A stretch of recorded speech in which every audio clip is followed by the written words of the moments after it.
Welcome to the ESRC-funded Festival of Social Science event, and this particular event focuses on COP26 agenda. And welcome Peter Roth, Head of Security and Resilience, Rolls-Royce UK, to this special session today. And this session is about a conversation between Peter and myself, Professor Lenny Koh from Sheffield University Management School, Head of Energy Institute, specializing on comms, partnership and internationalization, and also Director of Advanced Resource Efficiency Center. This is a very special session, so we are going to have a conversation to share our experience around the area of resilience, climate change and sustainability, and how these actually are relevant to the world that we are living today. So Peter, very welcome to our session today. So Peter, from your years of experience working in this particular arena, and we know that how a business should be more resilient and how it should be more sustainable is something that is really important in our industry. Especially now the industry is facing huge challenge induced by the issue of climate change. So what is your view about the interrelationships and the links between sustainability, resilience and climate change? So Lenny, sustainability and resilience are massively linked. We've seen the impacts of climate change already around the world, and we can feel those as a society. We see already things like the fires in the US in the forests. We've seen increases in the strength of hurricanes and tropical storms. We've seen droughts, and this year we've seen flooding across Europe. And we know that all of that costs us as a society in terms of building resilience. We have to spend, we have to invest in resilience. But the alternative to this, obviously, is to become more sustainable. Because if we think of this as a knot, and climate change is at the centre of that knot, there are the things that come from climate change and link to climate change and drive climate change.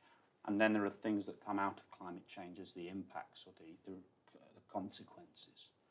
And so by being sustainable, we work to address the root causes of climate change. We work to try and reverse those effects. Resilience is on the other side of that equation. Building resilience will enable us to offset the consequences, but it won't solve the problem. So resilience is part of the solution in helping us to manage the crisis, and spending in resilience is important. But being sustainable is equally as important, because it actually lessens our need to be resilient and deal with these root causes. Wow, that is a major challenge. And how do you see a business to be more resilient, in particular, in the aerospace industry, in civil particularly? And what are the specific examples that Rolls-Royce is doing in the UK as well as internationally in order to address this issue? So what Rolls-Royce is trying to do is first of all look at what we can control. So what's within Rolls-Royce's own remit, our own emissions, our own sustainability. And in terms of some of the major things that we're doing, first of all, obviously, we're looking at the energy that we use. So we look at across our facilities and plants, some of which are very energy intensive. We look at how we can make that low or near net zero. So we look at renewables. We look at things like ground source heat pumps in our facilities. We look at photovoltaics, depending on the environment that's applicable.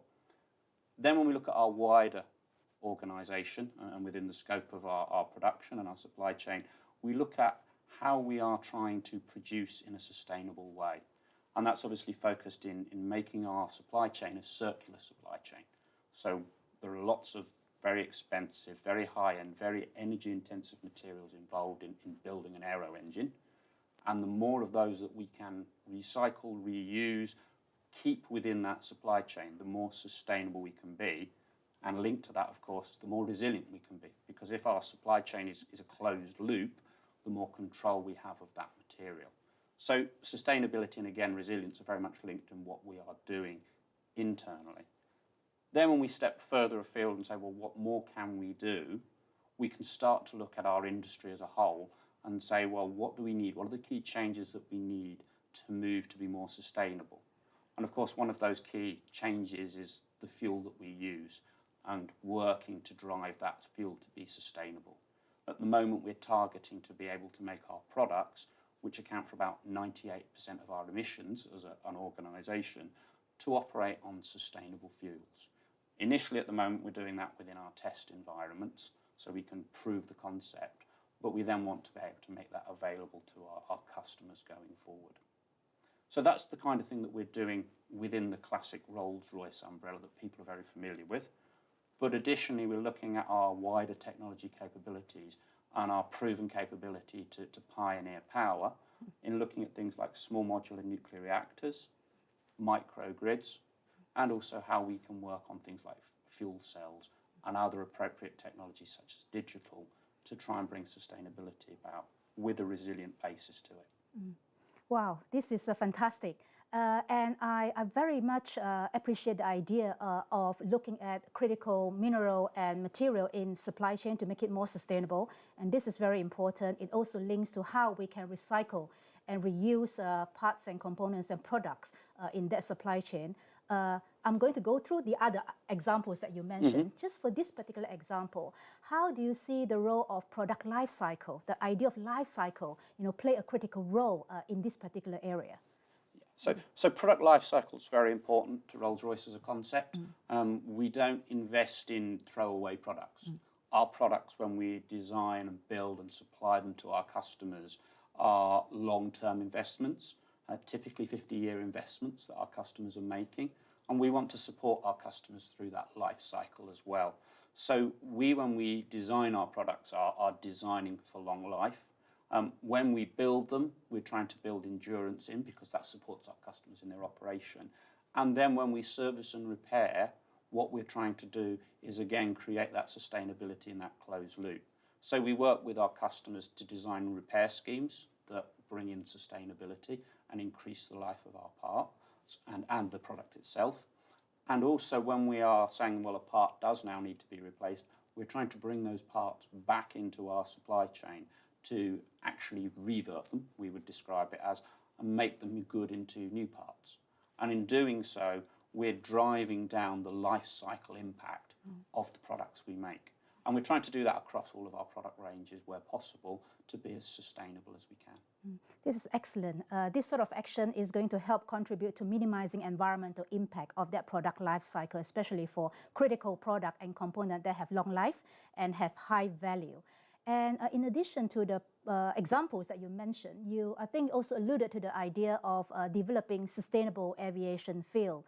I mean, together with the previous example, this probably will also play a significant role. I think it will in the medium term or even shorter term or medium term or longer term future, how this is going to help greening the aviation industry as a whole. So how do you see in terms of, when this is going to come to life in terms of that application of sustainable aviation fuel, and what sort of research activities that are happening right now and in the future that will help delivering this pathway?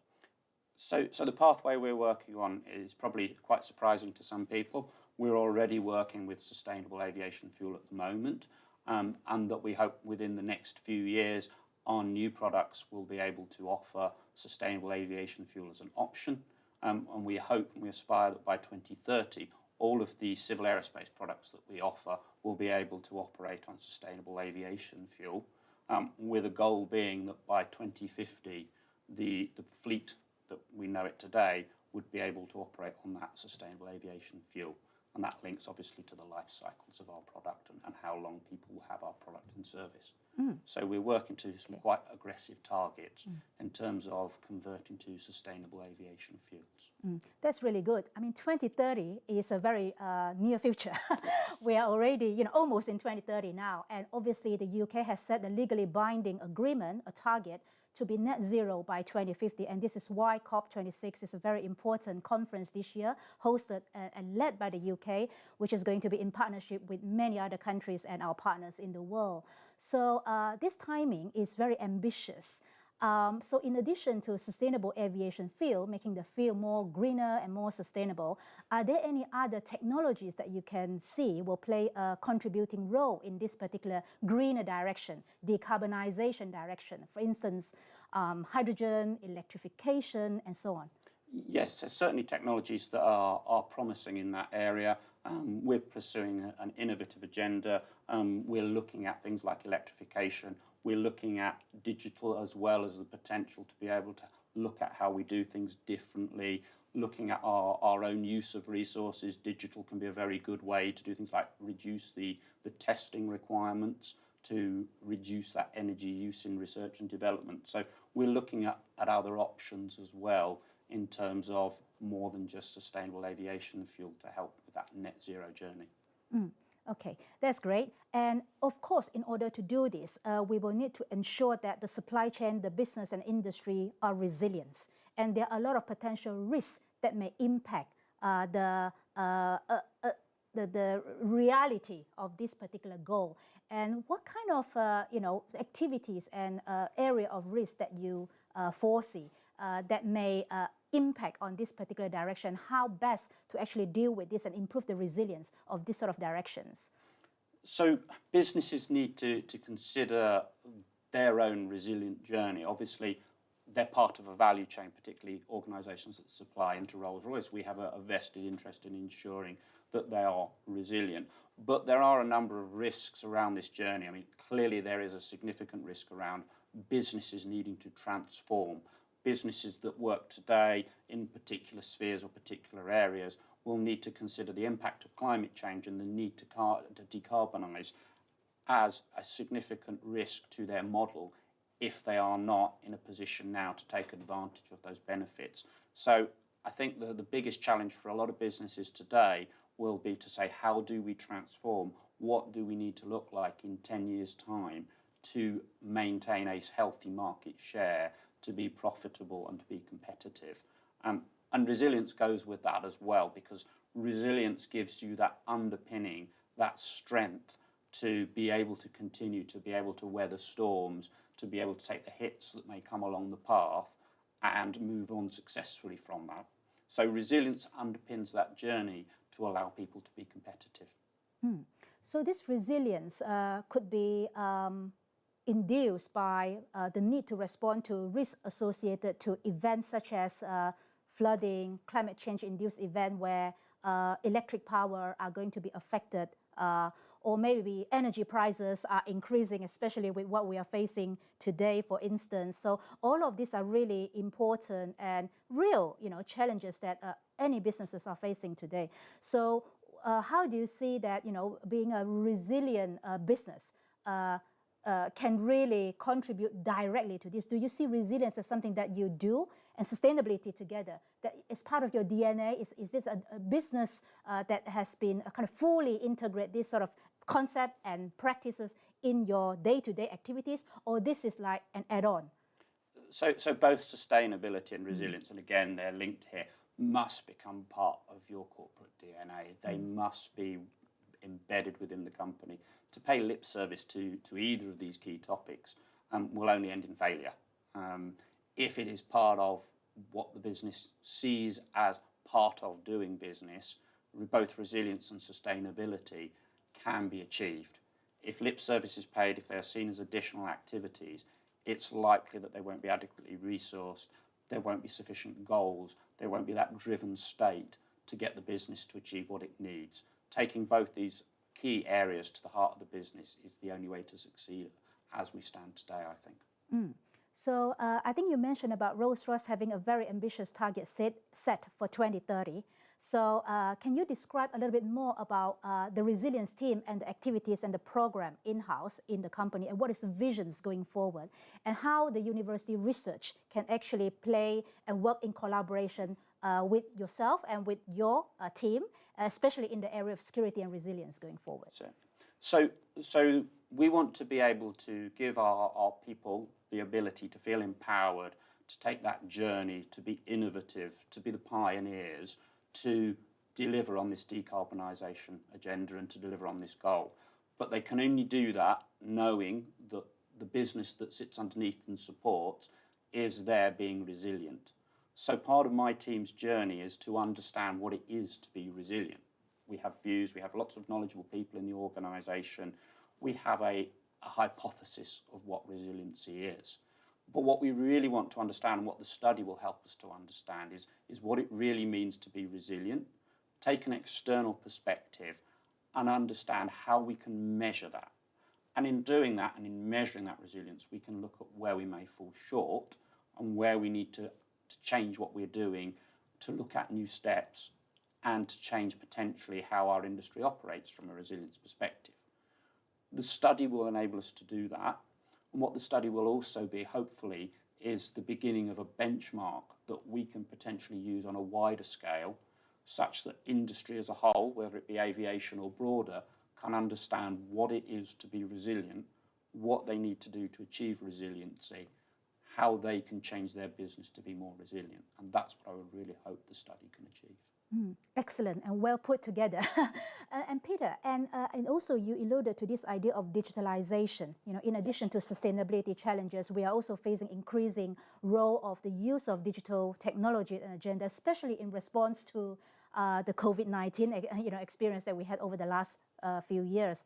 And how do you see this increasing role of digitalization impact upon the way that we achieve resilience and sustainability going forward?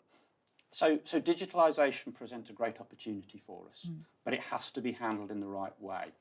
We've all experienced, or many of us will have experienced through the COVID-19 pandemic, how we all moved to a digital method of working. We all started working virtually, from many of us having been based in offices. That was a real move to operating in a digital environment, using new technology or technology we were less familiar with, and developing a new method and a new way of working. That has the potential, if embraced, to offer sustainability benefits. If we're all working from home, we all saw how quiet the roads were, particularly around the UK and some of our large urban areas. We all saw the potential initial benefit that that gave us in terms of reduced pollution. We all worked from home. We all embraced that more micro working. But if we don't grab that opportunity in the right way and look at the resilience of it and the sustainability of it, that opportunity can be lost. If we're all at home using traditional gas-fired heating as we do in the UK, very inefficient boilers, we lose the opportunity compared to our offices, which will use very efficient technology. So it's about using digital to say, well, how does digital build sustainability and give us that way to be lower in our carbon output, and also resilience? How does digital help us be resilient? Because in a sense, us all working from home is very resilient, because we no longer have that single point of failure in our network. The office we all go to, the factory we all were, the information location we were all at. We no longer have that. That's great from a resilience perspective. However, we've created a new dependency. We're suddenly all dependent on our local broadband provider to provide that capability. So when we look at digital, we need to see it as that opportunity, but recognise that it's bringing us new challenges and different challenges in terms of both sustainability and resilience. So increasing use of digitalization will need a really good understanding of balancing that need in order to make sure that the benefits can be really maximized, but not losing, all of the negative points as well when we are considering this new way of working going forward. And this also requires increasing pressure or demand on the energy supply side, where everybody is going to be rushing through the power supply from the network, for instance, whether this is through the grid or other form of supply. So that probably also means that we need to have more sustainable and renewable energy supply technology and infrastructure in a wider scale in place to be able to support all of this direction going forward. So it cannot be just done by a single individual or a small business or a large corporate. So it has to be linked with a wider infrastructure. So what is your view on this, and what do you see is the role of renewable technology and also small modular reactor or AMR will play in this particular direction? So as you say, Lenny, it's a society change, and Rolls-Royce wants to be part of that. We are looking at the SMR's development and how we support the requirements and the requests from various governments on SMR. I think the key thing to pull out here, though, is that these changes require a society shift and also require government support. So we need far-sighted support from government and regulation that helps deliver that and gives us that focus. And we also require regulation and global regulation that is just and fair, so that we are delivering in a balanced way to ensure that there isn't a technological gap in some economies, and that we are all moving forward as a society towards these goals. So we're not just focusing on one area and one particular economy or government. Working as a global approach on this is the only way to deliver those true benefits. Absolutely. So I think the global idea is very important, especially when we look at the global nature of the supply chain, where parts will be put together and contribution from various partners working together, and also various pressure from different demand from regulatory frameworks. So UK regulatory requirement might be very different as compared to others. And do you feel that there's things that needs to be done even more in the regulatory dimension in order to actually push this further and quicker? Yeah, I think that regulators can help. We've seen it with regulations in the past in aviation, where we have seen pressure applied to develop things faster through the use of regulation. Historically, it's been noise or emissions, but where a government or a group of governments or globally regulation will come in and say you need to hit this target, we need to achieve X, Y, or Z. Well, in doing that, it focuses innovation, it focuses design, it focuses creativity, it focuses funding to fix that problem. And in so doing, you actually drive a solution faster than you would otherwise. So actually regulation can be an enabler in this space to help us solve some of these problems and obviously attract finance to help solve some of these problems. That's excellent. So attracting finance is going to be very important because we need to make sure that there are enough funding, research and innovation and investment in this area, coupled with societal change and acceptance, and also industry pick up and application as a whole, nationally and internationally, in order to ensure there is a sustainable supply of resources and energy going forward. This hinge upon the importance of security and building a system and a society and a world that is resilient and that will be strong enough to cater and combat again, all of the issues of climate change. Very much appreciate your time and your contribution and your experience sharing today in our session. And thank you so much, Peter, for your contribution. And thank you very much, everyone, for your time switching in to this session. Thank you.